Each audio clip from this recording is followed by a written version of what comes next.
আমাদের অনেক বাবারা, ভাইয়েরা, ছেলেরা, মেয়েরা অনেকে আজকে ব্যস্ত ডিজে বাজাতে, গান বাজাতে, আর ফিস্ট খেতে, আর পিকনিকে, আর হাজার দিয়ারিতে, আর মতিঝিলে, আর তারপরে কি বলছে নবাব পালিশে, তারপরে কত রকমের পার্ক আছে, সবুজ দ্বীপ, সুভাষ দ্বীপ, বিভিন্ন রকম আগানে বাগানে, দোকানে মাকানে খোলেআম জেনা চলছে। মনে রাখবেন বেরাদার, আপনার বাড়ির কোনো ছেলে মেয়ে যদি এইভাবে বেপরদায় যায়, গান বাজাতে যায়, ফিস্ট খেতে যায়, খ্রিস্টানদের কালচারে যায়, তো ও যদি জাহান্নামে যায়, ওর জন্য তার বাপ মাকেও জাহান্নামে দেওয়া হবে। ডিজে বাজা যাবে না। নতুন বছর এলে আপনি সালাম বলতে পারেন বা দোয়া করতে পারেন, আল্লাহ গো নতুন বছরটা আমাদের যেন ভালো কাটে, বিপদ আপদ থেকে বাঁচাইও, রুজি রোজগারে বরকত দিও, হারাম হালাল যেন মেনে চলতে পারি। একটা বছর পার করলাম, আর একটা বছরে পদার্পণ করলাম, আল্লাহ এই বছরটাও তোমার রহমত দিয়ে আমাদের কাটিয়ে দিও। এই রকমের কাজ করতে পারে। আপনি ফিস্ট খাবেন, ভালো মন্দ খাবেন, আপনি পরের দিন খান, 5 দিন পরে খান, 5 দিন আগে খান, ভালো মন্দ করে খান, কোনো অসুবিধা নেই। কিন্তু জানুয়ারি উপলক্ষে 1 জানুয়ারির দিন ফিস্ট খেতে হয়। 1 জানুয়ারির দিন ফিস্ট না খেলে অসুবিধা আছে, সেদিন কি খেতে হবে? এই রকম নিয়াতে যদি খাই, টাকা হবে আপনার, খাবার হবে আপনার, রান্না হবে আপনার, সব কিছু আপনার। খালি নিয়াতের কারণে সবকিছু হয়ে যাবে হারামে, সবকিছু হয়ে যাবে হারামে। আর যদি আমরা মুসলমান হয়ে খ্রিস্টানের কালচারে থাকি, তো আমরাও খ্রিস্টানের সঙ্গে কাল হাসরের ময়দানে আমাদের হাসর হবে। এটা মাথায় রাখবেন। আল্লাহ রাসূল বলেন, আবু দাউদ শরীফের মধ্যে হাদিস 4031 নম্বর হাদিস, হাদিসে কি বলা হয়েছে? মান তাশাব্বাহা বিকাউমিন ফাহুয়া মিনহুম। যারা অন্য কারো সাদৃশ্য গ্রহণ করলো, অন্য জাতির, অন্য ধর্মের সাদৃশ্য তাদের মতো কিছু করলো, তারা তাদেরই অন্তর্ভুক্ত হলো। জোরে বলি সুবহানাল্লাহ। আচ্ছা বেরাদার, 1 জানুয়ারিতে ডিজে বাজা মুসলমানের কাজ? 1 জানুয়ারি মানা মুসলমানের কাজ নয়। এগুলা কাদের কাজ? খ্রিস্টানদের কাজ, ইংরেজদের কাজ। ইংরেজি নববর্ষ কাদের? খ্রিস্টানদের, ইংরেজদের। তাহলে ওদের মতো যখন আমি 1 জানুয়ারি মানাবো, গান বাজাবো, পিকনিক করব, সাজবো, ড্যান্স করব, মদ পান করব, ওই সব মানুষগুলা যারা এই সব কাজ করবে, এদের কালচারটা কাদের হলো? খ্রিস্টান ইংরেজদের হলো। আর খ্রিস্টান ইংরেজদের হওয়ার কারণে নবীর ওই হাদিস, আবু দাউদ শরীফের যে হাদিস শোনালাম, এই হাদিস মোতাবেক তারা খ্রিস্টানের কালচার নিয়ে এলো, তারা ইহুদি নাসারাদের কালচার নিয়ে এলো। আর এটা করার কারণে তাদের ঈমানও গেল, আকীদাও গেল, নেকিও চলে গেল। গুনহার বস্তা নিয়ে বাড়ি ঢুকলো, 10,000 খরচ করে, 5,000 খরচ করে, 20,000 খরচ করে, কে আবার ট্যাং হাত পা ভেঙে, কে মাথা ফাটিয়ে, কে নাক ফাটিয়ে, কত রকম কাণ্ড 1 জানুয়ারিতে ঘটছে। আমি যেখানে যাই বাবা, 1 জানুয়ারি উপলক্ষে বলি, খবরদার যদি মুসলমান হও, যদি নবীর উম্মত হও, হাদিস ও কোরআন যদি তোমার জানা থাকে বা শোনা থাকে, তো নিজে যদি জাহান্নাম থেকে বাঁচতে চাও, নিজের ছেলে মেয়েকে যদি জাহান্নাম থেকে বাঁচতে চাও, খবরদার এই কাজে পাঠায়ো না, বরং ওই টাকা দিয়ে বাড়িতে মিলাদ শরীফ করো, ওই টাকা দিয়ে শীতে গরিবদেরকে চাদর কিনে দাও, ওই টাকা দিয়ে যাদের লেখাপড়া করার পয়সা নাই, এতিম গরিবের ছেলে মেয়ে, তাদেরকে বই খাতা কিনে দাও। যদি পারো তো ওই টাকা দিয়ে যাদের ওষুধ কেনার টাকা নাই, গরিব দুঃখীদের, তাদের ট্রিটমেন্ট বা অপারেশনের ব্যবস্থা করে দাও। এ দুনিয়াতে তাদের মুখে যদি হাসি ফুটে, তো আল্লাহ এবং তার রাসূল তোমার উপর রাজি হয়ে যাবে। আর কাল হাসরের ময়দানে তুমি বিনা হিসাবে জান্নাতি হয়ে। খবরদার এই হারাম কাজ করিয়েন না এবং করতে দিয়েন না। মায়েরা, বোনেরা, ছেলে মেয়েকে এরকম অবাধ জেনাতে লিপ্ত হতে, বন্ধু বান্ধবের সঙ্গে চুল বের করে একেবারে উলঙ্গ অবস্থায়, যাকে বলে বেপরদাহি অবস্থায় যেতে দিবেন না। মেয়েকে, বউকে, বেটিকে, ভাইকে, বেরাদারকে, ছেলেকে যেতে দিবেন। যা পা হাঁটবে তো পাতে গুনাহ। আমার বাপজিরা, ভাইরা, আর একটা কথা বলার আছে, এটা বলে দিই। সেটা হচ্ছে নবী আমার কত জায়গাতে উপস্থিত হবে বা হন। আল্লাহ পাকের নবীর ইচ্ছা হলে কত জায়গায় হাজির হতে পারে। 1 নম্বর হচ্ছে মিলাদ ও জালসায় নবী আমার হাজির হতে পারেন, নবীর ইচ্ছা হলে আসবেন। আমি বলবো না যে সব জালসাতেই নবী আসেন, কোন জায়গায় নবী সশরীরে হাজির হন, কোন জায়গাতে নবী না আসলেও মদিনা থেকে আমার নবী পাকের রূহ মুবারক এসে হাজির হন। সুবহানাল্লাহ বলি। এক নম্বর মিলাদ জালসায়। দ্বিতীয় নম্বর, কোন জায়গায় যদি নবী পাকের নামে নাতে রাসূল হয়, গজল হয় নবীর নামে, সে নাতে রাসূল শোনার জন্য আমার নবী সেইখানে হাজির হন। কটা জায়গায় হলো? ওয়াহাবি লামাঝাবিরা আমাদের সুন্নি জামাতের বক্তাদের কথা শুনে আমরা বলি যে নবী হাজির না, যে জালসাতে মিলাদে নবী হাজির হন, এদের গায়ে খুব অ্যালার্জি ধরে বেরাদার। তা আপনারা শুধু মিলাদ জালসায় নবী হাজির হওয়া কথা শুনে যদি এদের গায়ে অ্যালার্জি হয়, আমি জিয়াউল মুস্তাফা আরো কত জায়গায় নবী হাজির হয় বলছি, ভালো করে শুনুন। আর রেকর্ড হচ্ছে ওয়ান ক্যামেরা বলছি, ওয়ান ক্যামেরা বলছি, ওয়ান রেকর্ড বলছি। এই কথা মিথ্যা নয়, দলিল আছে, কিতাবের মধ্যে লেখা আছে। নবী এক নম্বর মিলাদ জালসায় হাজির হতে পারেন। দ্বিতীয় নম্বর, কোন জায়গায় নবী যদি নাতে রাসূল গজল হয় সেখানে নবী হাজির হন। ক জায়গায় হলো? দুই জায়গায়। কোন জায়গাতে যদি কোন মসজিদে রমজান মাসে যদি খতম তারাবি হয়, তো হাফেজে কোরআন যখন তারাবিতে খতম তারাবি পড়ান, তারাবিতে কোরআন তেলাওয়াত করেন, ওই তেলাওয়াতে কোরআন শোনার জন্য আমার নবী ওই মসজিদে এসে হাজির হন। জোরে বলেন সুবহানাল্লাহ। ক জায়গায় হলো? তিন জায়গায়।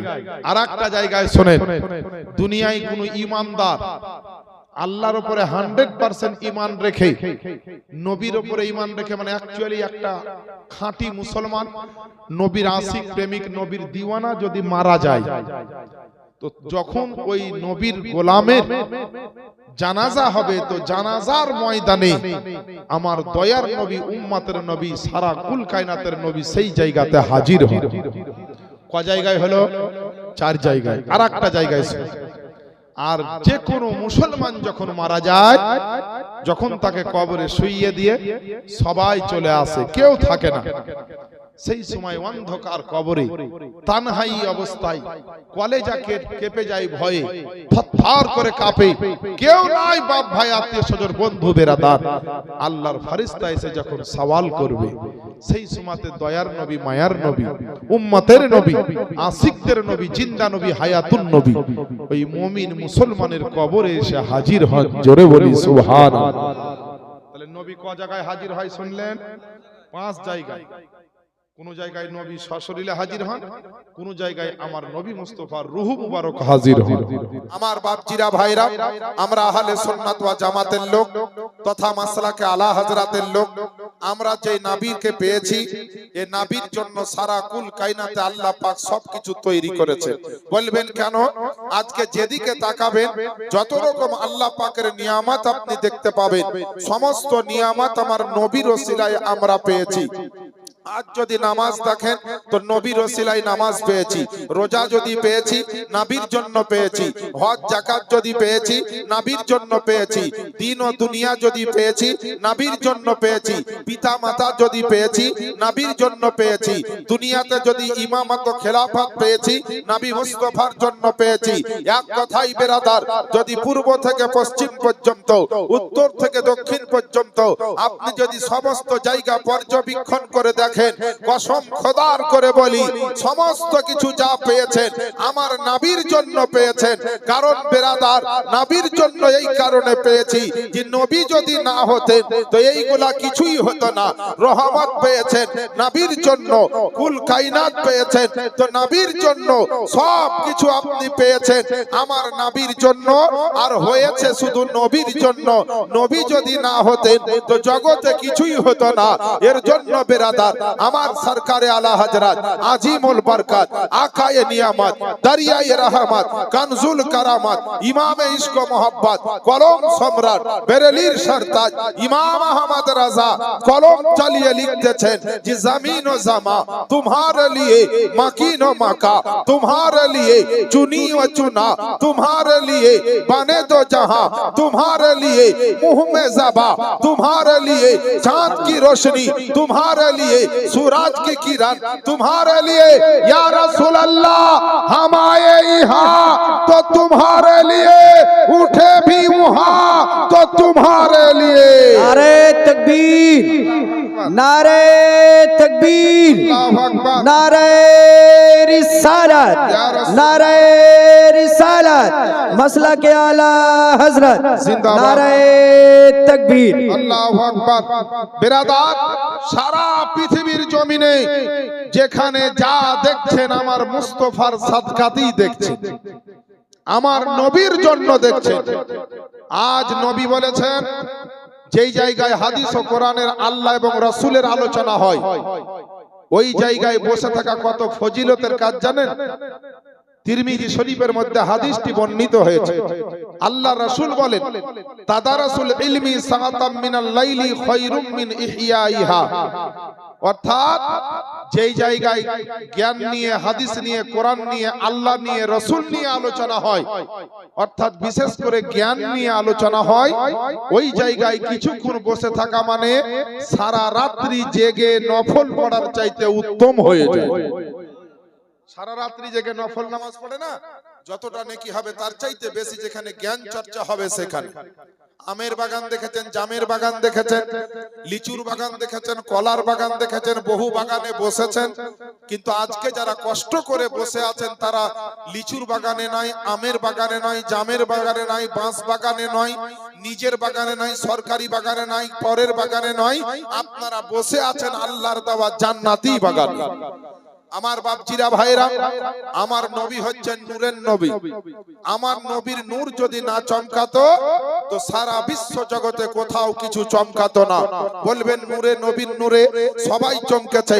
দেখুন বেরাদার, কিতাব উঠিয়ে দেখুন, মুজামুল কাবির থেকে মুজামুল আওসাদ, তারপর রাওদাতুল সালিহিন এবং বাহাজাতুল আসরার বিভিন্ন কিতাবের মধ্যে এসেছে আমার নবীর নূরে কিভাবে কে চমকেছে, কিভাবে কে আপনার উন্নত মানের জায়গায় পৌঁছেছে।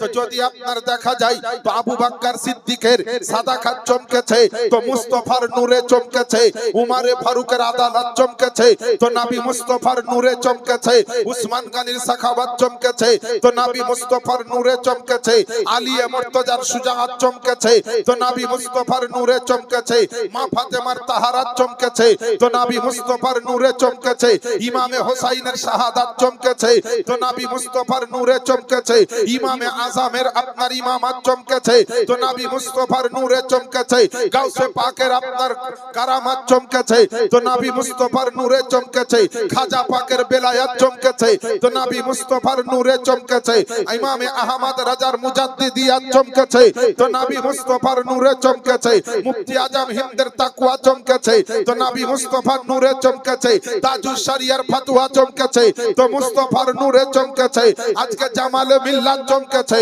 তো নবী মুস্তাফার নূরে চমকেছে, তাওসিফে মিল্লাত চমকেছে, তো নবী মুস্তাফার নূরে চমকেছে।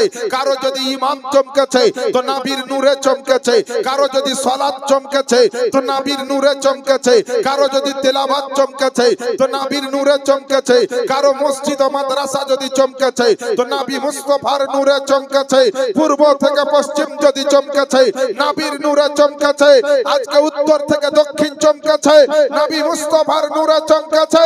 এর জন্য বেরাদার, সারা দুনিয়ার সমস্ত ইমামদার মুসলমান চমকেছে তো আমার মুস্তাফার নূরে চমকেছে। এর জন্য তো বেরাদার আমার সরকারে আলা হযরত আজিমুল বরকত, আকায়ে নিয়ামত, দরিয়ায়ে রহমত, কানজুল কারামত, ইমামে ইশক ও মোহব্বত, কলম সম্রাট, বেরেলির সরতাজ ইমাম আহমদ রাজা কলম চালিয়ে লিখছেন যে चमक तुझसे पाते हैं सब पाने वाले, चमक तुझसे पाते हैं सब पाने वाले, मेरा दिल भी चमका दे चमकाने वाले। একটু জোরে বলবেন না সুবহানাল্লাহ? সুবহানাল্লাহ। আমার বাপজিরা ভাইরা, আপনারা তো বসে আছেন, যত সুবহানাল্লাহ পড়বেন নেকির পাল্লা ভারী হয়ে যাবে। কবরে, হাসরে, জীবনে, মরণে, কাল কুল সেরাতে, মিজানে, সব জায়গায় নেকি যার বেশি হবে সেই তো জান্নাতি হবে। এর জন্য বাবা সুবহানাল্লাহ আলহামদুলিল্লাহ বলে নেকি করে। আজ আমরা যে নবীর মাহফিলে এসেছি, লোকজন কম হলো, আল্লাহর ফেরেশতা কম আছে। কিতাবে লিখছে যেখানে নবীর মাহফিল হয় নুজহাতুল মাজালিস কিতাবে লিখছে আল্লামা সাফুরি রহমাতুল্লাহ আলাইহি, তিনি লিখছেন যে যেখানে নবীর মাহফিল হয় সেই জায়গায় কমসে কম ৭৭,০০০ নূরের ফেরেশতা এসে অবস্থান করে। আর যারা বসে থাকেন তাদের উপরে আল্লাহর ওয়াজহর রহমত তারা নাজিল করতে থাকে। আজ আপনারা বড় ভাগ্যবান, নবীর মাহফিলে এত কষ্ট করে বসে আছে। আল্লাহ রাসূল বলেন যে শীতের উজু, গরমের রোজা আর যুবকদের ইবাদত আমার আল্লাহ খুব পছন্দ করে। কেন? এইগুলাতে কষ্ট বেশি আছে, তাই এইগুলাতে নেকির ওজনও বেশি আছে। আমার বাপজিরা ভাইরা, নবীর আগমন যখন হয়েছিল, নবীর জীবনী বাবা 7 দিন শুনতে হবে। এতদিন তো টাইম নাই, সামান্য আধ ঘন্টা শুনবেন, শোনেন। আমার নবী মুস্তাফা যখন আগমন করে মক্কা ভূমিতে, আব্দুল্লাহর বাড়িতে, আমেনার বাড়িতে, তখন কত লাখ লাখ ফেরেশতা এসে আমার নবীর খালি দর্শনের জন্য লাইন দিয়েছিল। এর জন্য শাইর বলে যে আব্দুল্লাহর বাড়িতে, ওগো আব্দুল্লাহর বাড়িতে নূরি মেলা লেগেছে, আব্দুল্লাহর বাড়িতে, আব্দুল্লাহর বাড়িতে নূরি মেলা লেগেছে। আর দলে দলে চারিধারে ফারেশতারা ঘুরিছে, আব্দুল্লাহর বাড়িতে। জোরে বলেন। আরে চলো যাব মদিনাতে, দয়ার নবীর দেশেতে, চলো যাব মদিনাতে, চলো যাব মদিনাতে, দয়ার নবীর দেশেতে। আরে মদিনাতে কাবার কাবা, আরে মদিনাতে কাবার কাবা, মোদের নবী রয়েছে, আব্দুল্লাহর বাড়িতে। নবী কি জিনিস? নবীকে হাজারো যারা দুশমন, তারা পর্যন্ত নবীর নূরানী চেহারা দেখে বাবা কলমা পড়েছেন। হযরতে উমর যখন কলমা পড়েনি, তখন নবীর দুশমন ছিল, কাফের অবস্থায়। উমর আপনার নবীকে মারার জন্য তলোয়ার নিয়ে গেছিল, নবীর নূরানী চেহারা দেখে কলমা পড়ে মুসলমান হয়েছিল। জোরে বলেন সুবহানাল্লাহ।